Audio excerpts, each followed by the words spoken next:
உறவுகள் அனைவருக்கும் வணக்கம். இது சென்னை புத்தக கண்காட்சி குறித்தான பதிவு. 49வது சென்னை புத்தக கண்காட்சியானது 8ஆம் தேதி தொடங்கி 21ஆம் தேதி வரை நடைபெற்று கொண்டிருக்கின்றது. இந்த புத்தக கண்காட்சியில் வழக்கம் போலவே தமிழம் பதிப்பகம் தன்னுடைய அரங்கினை அமைத்திருக்கின்றது.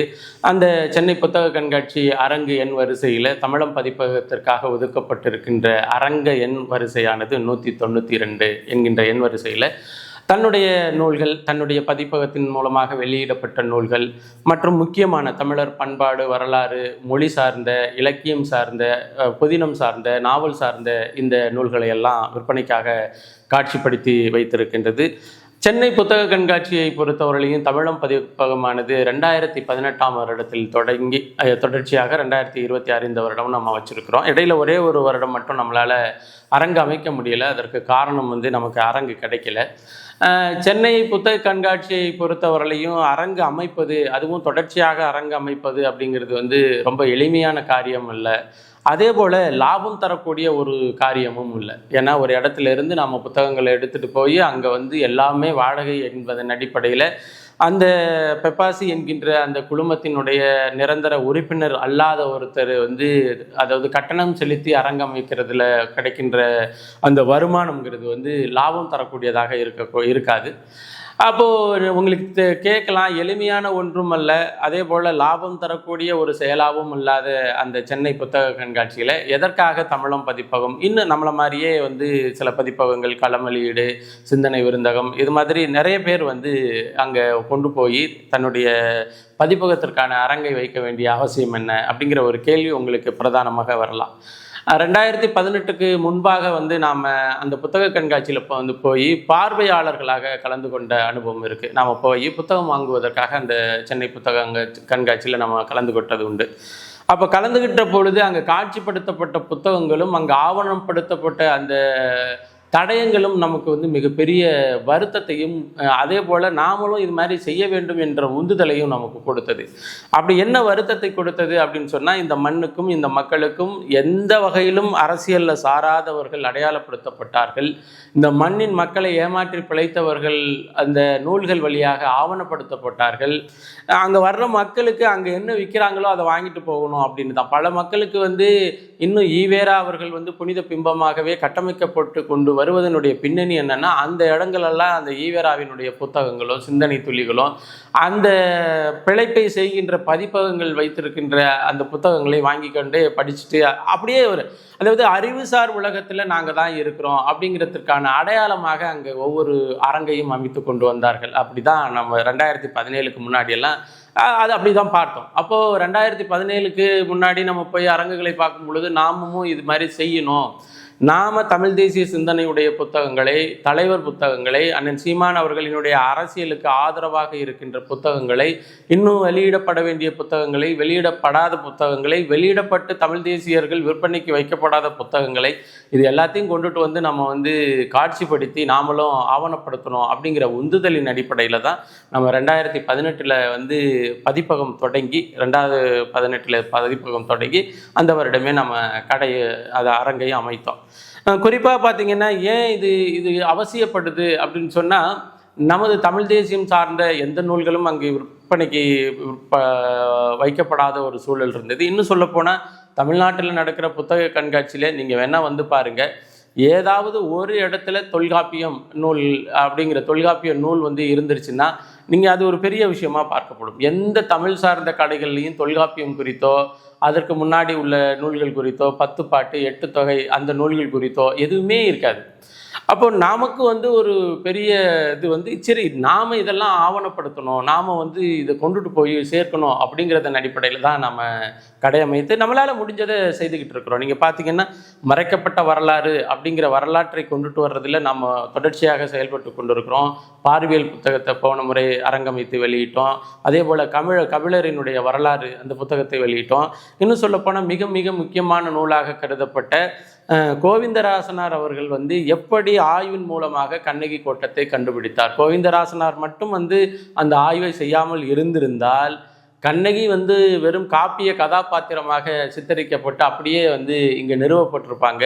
கோவிந்தராசனார் தன்னுடைய கிட்டத்தட்ட 30 வருடத்திற்கு மேலே தன்னுடைய ஆய்வை செய்து அந்த ஆய்வை வந்து ஆவணப்படுத்திய ஒரு புத்தகம் கண்ணகியார் அடிச்சுவட்டில் அப்படிங்கிற ஒரு புத்தகத்தை நாம் வந்து மறுவெளியீடு செய்தோம். அரசுடைமையாக்கப்பட்ட அந்த நூல், அரசுடைமையாக்கப்பட்ட நூலும் இருந்தால் கூட நீங்கள் பதிவிறக்கம் செய்யக்கூடிய அளவில் எந்த இடத்துலையும் இல்லை.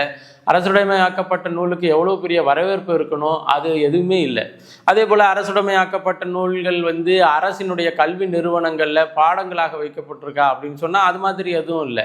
அப்போ அது மாதிரியான சூழலில் கண்ணகியார் அடிச்சுவட்டில் அப்படிங்கிற ஒரு நூலை நாம் வந்து கொண்டுட்டு வந்தோம். உண்மையிலேயே அது அந்த நூலை கொண்டுட்டு வரும் பொழுது மிகப்பெரிய பண கஷ்டம்தான். பண கஷ்டத்தில் வந்து நண்பர்கள்ட்டெல்லாம் கடன் வாங்கி தான் அந்த நூலை கொண்டுட்டு வந்தோம். அப்போது போன கண்காட்சியில் ஓரளவு அந்த நூல் வந்து அடையாளப்பட்டது. அதன் பிறகு அந்த நூலை வந்து தேடி ஒரு 10 பேரோ 20 பேரோ வாங்கி இந்த கடையில் வந்து தேடி வாங்கி படிக்கணும் அப்படிங்கிற ஒரு சூழல் வந்தது இல்லையா? அதையே அந்த நூலுக்கான வெற்றியாக, அந்த வெளியீட்டுக்கான வெற்றியாக நாம் பார்த்தோம். அப்படி தான் நம்ம தொடர்ச்சியாக இதுவரையிலையும் கிட்டத்தட்ட கரிகால் சோழனுடைய வரலாறு நம்ம வெளியிட்டிருக்கிறோம். குமரிக்கண்டத்தினுடைய வரலாறு ஐயா மாசோ விக்டர் அவர்களினுடைய நூல் தொகுப்பில் வந்து வெளியிட்டிருக்கிறோம். இது மாதிரி தொடர்ச்சியாக கிட்டத்தட்ட 63 நூல்களை வெளியிட்டிருக்கிறோம் இதுவரையிலையும். அதை தாண்டி இந்த முறை மிக முக்கியமான நூல்களாக சில நூல்கள், 2 நூல்கள் வந்து வர இருக்கின்றது. அதாவது போன புத்தக கண்காட்சியை பொறுத்தவரையிலையும் ஜனவரி 4 அப்படிங்கிறது வந்து அங்கே புத்தக கண்காட்சியில் அரங்கில் வந்து சீமான் ஒரு பொங்கல் வைத்திருந்தார். அண்ணன் சீமான் அவர்கள் தமிழ் தேசியம் ஏன் எதற்கு எப்படி, தமிழ் தேசியம் ஏன் எதற்கு எப்படி அப்படிங்கிற நூலை வெளியிட்டு அடித்து தோஷம் பண்ணதுனால போன புத்தக கண்காட்சியை பொறுத்தவரையிலையும் அது தமிழ் தேசிய பொங்கல் புத்தக கண்காட்சியாக நடந்து முடிஞ்சது. அதன் பிறகு அந்த புத்தகத்தை வெளியிட்டவர்களுக்கு இந்த வாட்டி கடை கூட கொடுக்கல அப்படிங்கிறது முக்கியமான செய்தி. அவர் வந்து இப்போ தனியாகவே விற்பனை செய்துக்கிட்டு இருக்கிறாருன்னு வச்சுக்கோங்களேன். அடுத்த இந்த முறை நாம் வந்து அதனுடைய தொடர்ச்சியாக சில நூல்களை நம்ம வெளியிட இருக்கிறோம். குறிப்பாக இந்த இந்திய எதிர்ப்பு போராட்டத்தை வந்து முதலில் தொடங்கியது யார் அப்படிங்கிற ஒரு புத்தகம். கிட்டத்தட்ட 90 வருடத்திற்கு முன்னாடி வெளியில் வந்த அந்த புத்தகத்தை நம்ம மறுபடியும் கொண்டுட்டு வரோம். 1931 மறைமலை அடிகள் எழுதி வெளியிட்ட அந்த புத்தகத்தை நம்ம மறுபடியும் மறுவெளியீடு செய்கிறோம். அதே போல் 1965 வந்து ஈழத்து சிவானந்த அடிகள் அவர்கள் வெளியிட்ட இந்திய எதிர்ப்பு போரில் ஈவேராவினுடைய பித்தலாட்டம் அப்படிங்கிறதன் அடிப்படையில் அந்த தலைப்பில் வந்து 1965 1938 வாக்கில் நடந்த இந்திய எதிர்ப்பு போராட்டம் குறித்து, அதில் நடந்து கொண்ட விதம் குறித்து, ஈவேரா நடந்து கொண்ட விதம் குறித்து 1965 சிவானந்த அடிகள் வெளியிட்ட அந்த புத்தகத்தையும் நாம் மறுவெளியீடு இப்போ ஏற்கனவே நம்ம 2023 வெளியிட்டோம். அந்த பதிப்பு முழுமையும் தீர்ந்து போய்விட்டதுனால இதை மறுபடியும் ஒரு புதிய மாற்று ஆக்கத்திலையும் சரி சில செய்திகளையும் சேர்த்து வந்து அந்த புத்தகத்தை வெளியிட இருக்கிறோம். இந்த 2 புத்தகமுமே மிக முக்கியமான புத்தகமாக வெளியிடப்பட இருக்கின்றது. இப்போ இந்த புத்தக கண்காட்சியை பொறுத்தவரையிலையும் நான் சொன்ன மாதிரி ரொம்ப எளிமையான காரியமும் அல்ல, அதே போல் பொருளாதார நோக்கில் வந்து ரொம்ப லாபம் தரக்கூடிய தொழிலாகவும் இது இருக்காது. நமக்கு வந்து தமிழ் தேசிய புத்தகங்கள் ஆவணப்படுத்தப்பட வேண்டும். அதே போல் அங்கே இருக்கிறதுல பார்த்தீங்கன்னா இந்த கருஞ்சட்டை என்னென்ன 2-3 பதிப்பகம், அந்த பதிப்பகத்தினுடைய பேரெல்லாம் நான் சொல்ல விரும்பலை. அங்கே கொண்டுட்டு வந்து முச்சந்தியில் இருக்க வேண்டிய எல்லா சிலையும் கொண்டுட்டு வந்து அந்த புத்தக கடைக்குள்ளே வச்சுருப்பாங்க. என்ன சிலையை வச்சுருப்பாங்கன்னா இந்த ஈவேரா சிலையெல்லாம் கொண்டுட்டு வந்து அங்கே வச்சுருப்பாங்க. அப்போ ஈவேரா சிலை அங்கே இருக்கும் பொழுது வழக்கம் போலவே ஈவேரா இருக்கின்ற சிலை இருக்கின்ற அதே பாதியில் வந்து அங்கே வந்து விவேகானந்தர் சிலை, இன்னும் சொல்லப்போனால் அந்த RSS சங் பரிவார் அமைப்புகளுடைய சிலை அதெல்லாம் வைத்து கொண்டு இருப்பாங்க. அதுக்கு முன்னாடி வந்து ஒரு வருஷம் என்னென்னா நம்ம பதிப்பகத்துக்கு நேர் எதிராக இந்த திராவிட இயக்கத்தினுடைய பதிப்பகம் இருந்துச்சு. அப்போ அந்த பதிப்பகத்தில் என்ன வச்சுட்டாங்கன்னா, இவரே தமிழின தலைவர், தமிழர் தலைவர் ஈவேரா அப்படின்னு சொல்லி பெரியார்னு போட்டிருந்தாங்க. நான் சரி அந்த வார்த்தையை பயன்படுத்த வேண்டாம்னு ஈவேரான்னு போட்டிருக்கேன் சொல்கிறேன். அந்த இடத்துல வச்சுருந்தாங்க. நமக்கு கடை அமைத்ததே வந்து ரொம்ப கொடூர கடுப்பில் தான் வந்து இவங்களெல்லாம் ஒழிச்சு கட்டணும், இந்த மாதிரியெல்லாம் நம்ம வந்து இவங்க வந்து ஒரு வரலாற்று முரண் உடைய புத்தகங்களை கொண்டுட்டு வந்து வேலை செஞ்சுக்கிட்டு இருக்கிறாங்க அப்படிங்கிறதன் அடிப்படையில் நம்ம இருந்தோம். அங்கே நம்ம கடைக்கு எதிர்த்தாப்பில் வந்து ஈவேராவினுடைய படத்தை வச்சுட்டு இவரே தமிழர் தலைவர் அப்படின்னு சொல்ல நம்மளுக்கு கோவம் வந்துருச்சு. அதன் பிறகு வந்து நாம் ஒரு புதுசாக ஒரு செலவை செஞ்சு தலைவர் படத்தை கொண்டுட்டு போய் இவரே தமிழின தலைவர் அப்படின்னு சொல்லி வச்சோம்.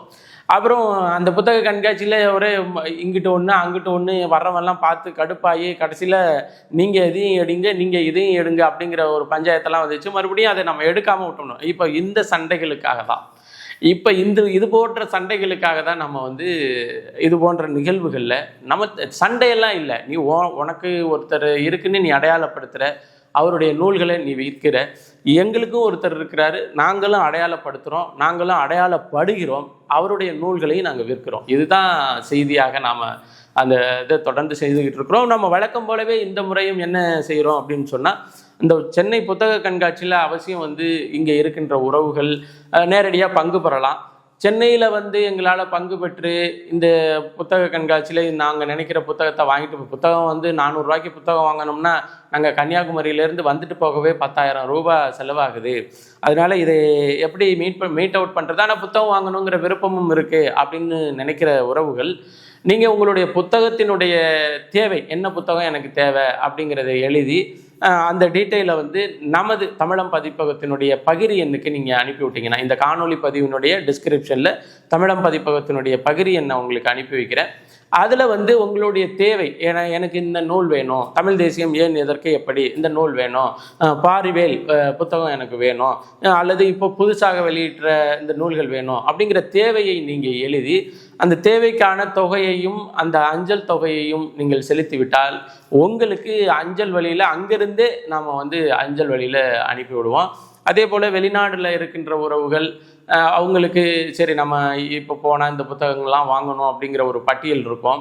ஒருவேளை என்ன புத்தகம் வாங்கணும்னு எங்களுக்கு தெரியலைங்க, எங்களுக்கு வாங்கணும் போல இருக்கு, ஆனால் என்ன புத்தகம் வாங்கணும்னு தெரியல அப்படிங்கிற ஒரு செய்திகளோடு இருக்கிறவங்களோ நமது தமிழம் பதிப்பகத்தை தொடர்பு கொண்டால் உங்களுக்கு தேவையான புத்தகங்களை இங்கு இந்த 10% கழிவு விலையில் உங்களுக்கு பெற்று நீங்கள் இருக்கின்ற அந்த நாட்டிற்கு அஞ்சல் வழியில் அனுப்பி வைப்பதற்கான ஆவணங்களும் அதற்கான சேவைகளையும் நாம் செய்து கொண்டு இருக்கிறோம்.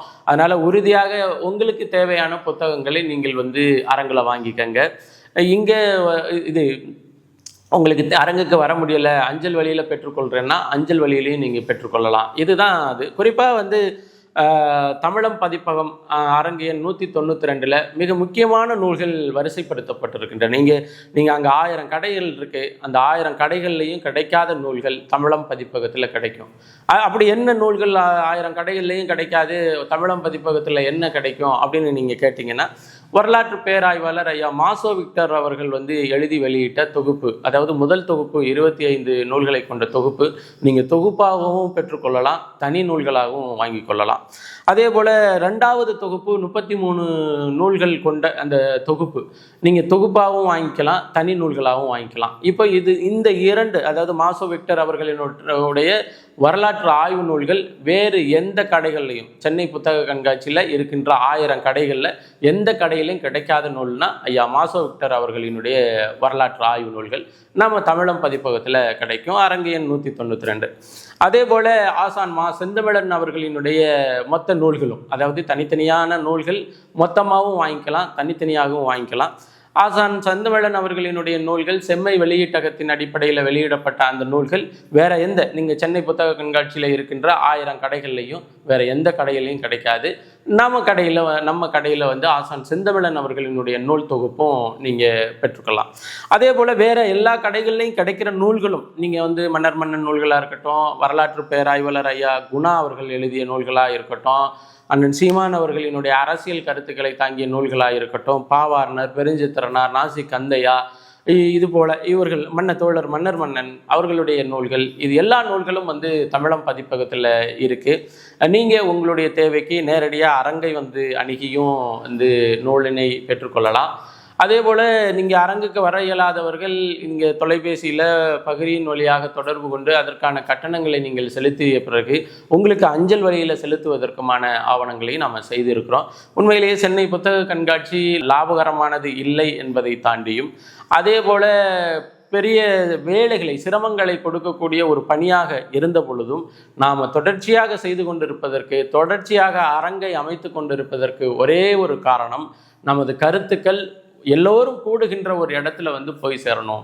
நமது நூல்கள், நமது வரலாறு, நமது பண்பாடு, நமது விளிமியங்களை தாங்கிய நூல்கள் எல்லோரும் கூடுகின்ற அந்த பொதுத்தளத்தில் போய் சேரணும். வந்தாங்கன்னா பார்ப்பாங்க, பார்த்தாங்கன்னா வாங்குவாங்க, வாங்கினாங்கன்னா 10 நூல்கள் வாங்கினாங்கன்னா ஒரு நூலை நாளும் படிக்கணும்னு தோணும் என்ற ஒரு பெரிய விருப்பத்தின் அடிப்படையில் தான் இது போன்ற நிகழ்வுகளில் கடையை அமைத்து நாம் வந்து வருடா வருடம் இப்போ பார்த்திங்கன்னா பொங்கல் சமயமாக இருக்கும், பொங்கலில் நம்ம வீட்டில் இருக்கணும் அப்படிங்கிற எல்லா விருப்பத்தையும் வந்து தூக்கி ஓரமாக வச்சுட்டு இந்த கடையை அமைக்கணும். இந்த கடையில் போய் நம்ம இது ஒரு என்ன சொல்கிறது, இது மிக முக்கியமான பணி. அவங்க சொல்கிறாங்க இல்லையா, 1000 கடைகளில் வந்து திராவிட இயக்கம் வந்து கிட்டத்தட்ட 500 கடைகளை வைத்திருக்கு அப்படின்னு சொல்கிறாங்க இல்லையா. அப்போ நாம் வந்து ஆரம்பிக்கும் போது ஒரு கடையாக ஆரம்பித்தோம். இப்போ கிட்டத்தட்ட ஒரு 5க்கும் மேற்பட்ட தமிழ் தேசிய கடைகள் இருக்குது. தமிழ் தேசிய அரசியலை முன்னெடுக்கிறவர்கள் வைத்திருக்கிற கடையே இருக்குது. அப்போது அது மாதிரியான வேலைகளை நம்ம தொடர்ந்து செய்வதன் அடிப்படையில் தான் இந்த மாற்றங்களை உருவாக்க முடியும் அப்படிங்கிறது தான். இதற்கு நீங்கள் செய்ய வேண்டியது மிகப்பெரிய ஆதரவு.